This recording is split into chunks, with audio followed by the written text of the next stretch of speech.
Good morning to all student. આપણે ગઈ વખતે પાઠ 1 રાસાયણિક પ્રક્રિયાઓ અને સમીકરણમાં સમીકરણના જે બે ભાગ જોઈ ગયા હતા, એક સમતુલિત સમીકરણ ને બીજું અસમતુલિત સમીકરણ. સમતુલિત સમીકરણની ચર્ચા આપણે ગયા લેક્ચરમાં કરી દીધી.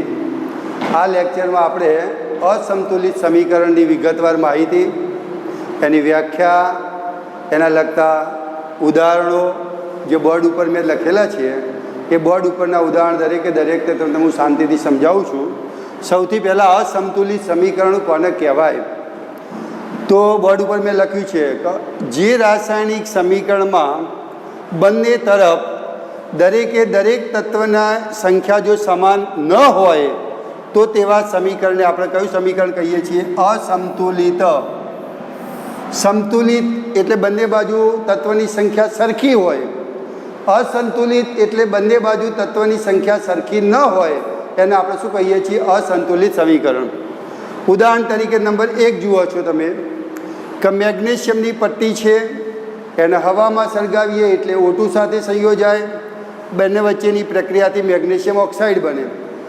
આ જે સમીકરણ છે મેં બોર્ડ ઉપર લખ્યું છે કે Mg + O2 tends to MgO. હવે એરાની જે ડાબી બાજુ છે જે છે એને આપણે પ્રક્રિયકો કહીએ છીએ. શું કહીએ છીએ? પ્રક્રિયક. એરાની જમણી બાજુ છે એને આપણે શું કહીએ છીએ? નિપજો. એરાની ડાબી બાજુ તરફની જે છે એ બંને પ્રક્રિયકો કહેવાય, એરાની જમણી બાજુ છે નિપજો કહેવાય.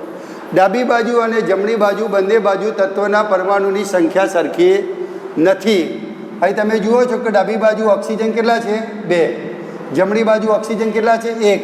તો ડાબી બાજુ ઓક્સિજન 2 કરવા માટે આપણે શું કરવું પડે? બંને બાજુ ઓક્સિજનની સંખ્યા કેવી થઈ ગઈ? સરખી. જમણી બાજુ મેગ્નેશિયમ કેટલા છે? 2. તો ડાબી બાજુ મેગ્નેશિયમ કેટલા છે? 1. તો 2 કરવા માટે આપણે મેગ્નેશિયમની આગળ કેટલા અંક લખવા પડે? 2. હવે અહીં તમે જુઓ છો કે ડાબી બાજુ અને જમણી બાજુ, ડાબી તરફના જે છે પ્રક્રિયકો જે છે એને આપણે LHS તરીકે ઓળખીએ, એટલે કે લેફ્ટ હેન્ડ સાઇડ. નિપજો છે એને જમણી બાજુ છે, એરાની જમણી બાજુ છે નિપજો કહેવાય, એને આપણે રાઈટ હેન્ડ સાઇડ તરીકે ઓળખીએ છીએ. આ સમીકરણની અંદર 2 જ તત્વો છે, એક મેગ્નેશિયમ અને બીજું જે છે ઓક્સિજન. મેગ્નેશિયમ જુઓ કેટલા છે? 2. તો ડાબી બાજુ અને જમણી બાજુ બંને બાજુ મેગ્નેશિયમ 2 થઈ ગયા. એ જ રીતે તમે ઓક્સિજન જુઓ, ડાબી બાજુ અને જમણી બાજુ બંને બાજુ ઓક્સિજન 2 થઈ ગયા. તો જે સમીકરણ સમતુલિત નહોતું એટલે કે અસમતુલિત હતું એને આપણે અંક દર્શાવી અને આપણે સમીકરણને શું બનાવ્યું? સમતુલિત. એટલે ટૂંકમાં ડાબી બાજુ અને જમણી બાજુ બંને બાજુ તત્વના પરમાણુની સંખ્યા જે સરખી થઈ ગઈ જોવા મળે છે આપણને. એ જ રીતે ઉદાહરણ નંબર 2, હાઇડ્રોજનની ઓક્સિજન સાથેની પ્રક્રિયાથી શું બને છે? પાણી. હાઇડ્રોજનને આપણે કયા વડે દર્શાવીએ છીએ? H2. ઓક્સિજનને શેના વડે દર્શાવીએ છીએ? O2. બંને વચ્ચેની પ્રક્રિયાથી શું બને છે? પાણી. અહીં તમે જુઓ છો કે ડાબી બાજુ ઓક્સિજન કેટલા છે? 2. જમણી બાજુ ઓક્સિજન કેટલા છે? 1. તો 2 કરવા ઓક્સિજનની સંખ્યા 2 કરવા માટે આપણે એની આગળ 2 અંક લખીએ છીએ. 2 અંક કરવા જતાં ઓક્સિજનની સંખ્યા સરખી કરવા જતાં હાઇડ્રોજનની સંખ્યા કેટલી થઈ જાય છે? 4. તો ડાબી બાજુ આપણે હાઇડ્રોજન સરખા કરવા હોય તો એને કેટલા અંક પડે મૂકવા પડે? તો કે 2. તો ડાબી બાજુ અને જમણી બાજુ બંને બાજુ તમે સંખ્યા જુઓ કે આપણે ઉપર દર્શાવીએ છીએ કે LHS અને RHS. એની અંદર કેટલા તત્વો છે? હાઇડ્રોજન અને ઓક્સિજન 2 તત્વો છે. ડાબી બાજુ હાઇડ્રોજન કેટલા છે? 4. જમણી બાજુ હાઇડ્રોજન કેટલા છે? 4. એ જ રીતે ઓક્સિજન ડાબી બાજુ કેટલા છે? 2. જમણી બાજુ ઓક્સિજન કેટલા છે? 2. તો ડાબી બાજુ અને જમણી બાજુ હાઇડ્રોજન અને ઓક્સિજનની સંખ્યા આપણે શું કરી કાઢી? સરખી કરી કાઢી. એટલે અસમતુલિત સમીકરણ હતું એને આપણે શું કરી કાઢ્યું? સમતુલિત સમીકરણ બનાવી દીધું. એ જ રીતે ઉદાહરણ નંબર 3, Fe એટલે લોખંડ, એની પાણી સાથે પ્રક્રિયા કરવામાં આવે તો Fe3O4 બને છે અને હાઇડ્રોજન H2 બને છે. અહીં Fe જુઓ કેટલા છે? જમણી બાજુ 3 છે. તો 3 કરવા જઈએ, ડાબી બાજુ Feની આગળ 3 મૂકીએ તો Feની સંખ્યા સરખી થઈ ગઈ. હવે જુઓ ઓક્સિજન જમણી બાજુ કેટલા છે? 4. તો ડાબી બાજુ ઓક્સિજન 4 કરવા હોય તો આપણે શું કરવું પડે? ઓક્સિજનની હાઇડ્રોજનની આગળ 4 મૂકી દઈએ એટલે ઓક્સિજન સંખ્યા કેટલી થઈ ગઈ? 4. ઓક્સિજન સરખા કરવા જતાં હાઇડ્રોજન 4 દુ કેટલા થઈ જાય છે? 8. તો જમણી બાજુ એવું શું કરીએ કે જેથી કરીને હાઇડ્રોજન 8 બને? તો અહીં આપણે તમે જુઓ 4 આંક મૂકો તો હાઇડ્રોજન 4 દુ કેટલા થઈ ગયા 8. તો ડાબી બાજુ આપણી જમણી બાજુ અને ડાબી બાજુ બધે બાજુ તત્વો કેટલા છે? એક Fe એટલે કે એક લોખંડ, બીજું હાઇડ્રોજન અને ત્રીજું કયું છે? ઓક્સિજન. ડાબી બાજુ અને જમણી બાજુ તમે જુઓ છો કેટલા છે? આયન 3 હાઇડ્રોજન જુઓ 2 ચોગું 8, આ બાજુ 2 ચોગું 8. ઓક્સિજનની સંખ્યા કેટલી છે? 4. તો ઓક્સિજનની સંખ્યા કેટલી છે? 4. તો અહીં પણ આયન, હાઇડ્રોજન અને ઓક્સિજન ડાબી બાજુ અને જમણી બાજુ એટલે કે પ્રક્રિયકો અને નિપજો આ દરેકે દરેક તત્વોમાં પરમાણુની સંખ્યા કેવી જોવા મળે છે? આપણને સરખી. એટલે સમીકરણ અસંતુલિત સમીકરણ હતું, એને આપણે અંક દર્શાવી અને સમીકરણને આપણે શું બનાવીએ છીએ? સંતુલિત સમીકરણ બનાવીએ છીએ. આ બીજા 3 ઉદાહરણ જોયા. બીજા બાકીના નીચેના ઉદાહરણ હું તમને બતાવું છું. ઉદાહરણ નંબર 4. હાઇડ્રોજનની ક્લોરીન વાયુ સાથેની પ્રક્રિયાથી હાઇડ્રોજન ક્લોરાઇડ બને છે. હાઇડ્રોજનનું અણુસૂત્ર છે H2, ક્લોરીનનું અણુસૂત્ર છે Cl2 અને હાઇડ્રોજન ક્લોરાઇડનું અણુસૂત્ર છે HCl. હવે ડાબી બાજુ તમે જુઓ, મેં તમને અગાઉ કીધું છે કે એરાની ડાબી બાજુ હોય બધા પ્રક્રિયકો કહેવાય, એરાની જમણી બાજુ હોય બધા શું કહેવાય? નિપજો. ડાબી બાજુ ક્લોરીન કેટલા છે? 2. જમણી બાજુ ક્લોરીન કેટલા છે? 1. 2 કરવા જઈએ છીએ તો આપણે હાઇડ્રોજન કેટલા છે? 2 જમણી બાજુ. તો ડાબી બાજુ પણ કેવા છે? 2. તો એ બંને બાજુ તમે જુઓ છો હાઇડ્રોજન અને ક્લોરીન બંનેની સંખ્યા કેવી થઈ જાય છે? સરખી.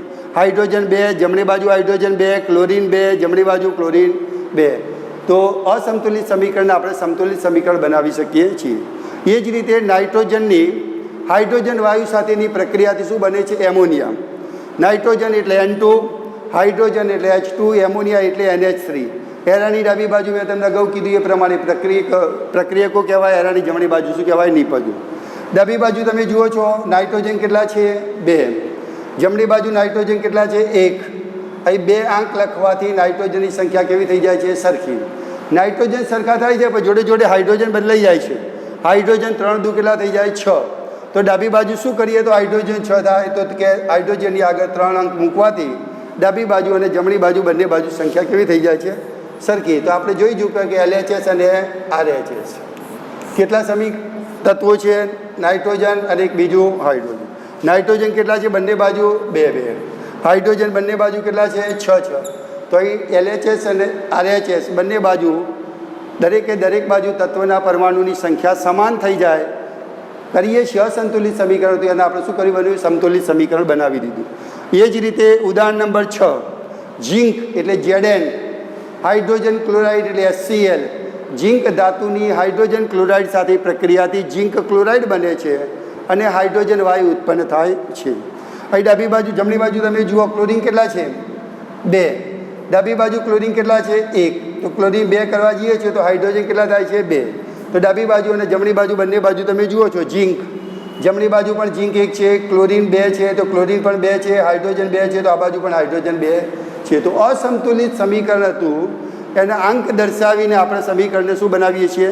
સંતુલિત સમીકરણ બનાવીએ છીએ. ઉદાહરણ નંબર 1, 2, 3, 4, 5, 6 દરેકે દરેક સમીકરણ આપણી જોડે અસંતુલિત હતા કે જેમાં ડાબી બાજુ અને જમણી બાજુ તત્વના પરમાણુની સંખ્યા સમાન નહોતી.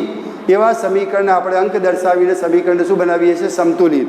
હજી આપણી જોડે એક ઉદાહરણ છે કે બેરિયમ ક્લોરાઇડ BaCl2 એની સોડિયમ સલ્ફેટ સાથે પ્રક્રિયા કરવાથી બેરિયમ સલ્ફેટ બને છે અને સોડિયમ ક્લોરાઇડ બને છે. આ સમીકરણ પણ બેલેન્સ નથી. તમે જોઈ શકો છો બોર્ડ ઉપર આપણી જોડે કુલ કેટલા તત્વો છે ભાઈ? જેટલા તત્વો છે એટલા પહેલાં આપણે લખી દઈએ LHS અને RHS.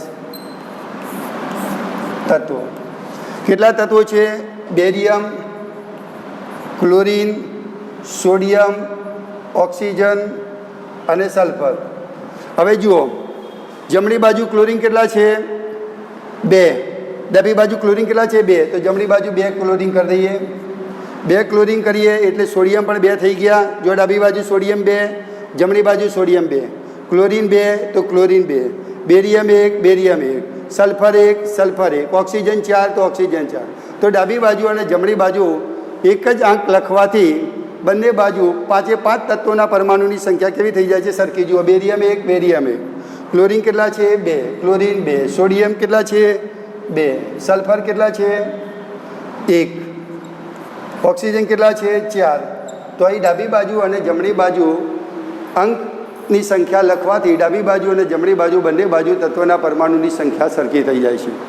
મિત્રો ધ્યાન રાખો, અહીં ડાબી બાજુ અને જમણી બાજુ જે તત્વોના પરમાણુની સંખ્યા સરખી થઈ જાય તો એ લખ્યું છે બંને તરફ રહેલા તત્વના પરમાણુની સંખ્યા સમાન થાય તો આ સમીકરણ આપણે શું કહીએ છીએ? સમતુલિત સમીકરણ કહીએ. અને સમતુલિત સમીકરણ કરવાની જે આ પદ્ધતિ છે એને હીટ એન્ડ ટ્રાયલ પદ્ધતિ તરીકે ઓળખવામાં આવે છે. હવે ફરી આપણે જ્યારે મળીશું ત્યારે આના પછીના આગળના જે આના લગતા ઉદાહરણો સમતુલિત અને અસમતુલિત સમીકરણની વિસ્તૃત ચર્ચા કરીશું આપણે. ત્યાં સુધી દરેકે દરેક અસમતુલિત સમીકરણ વિશે ઘરેથી વાંચીને આવજો. Okay, thank you.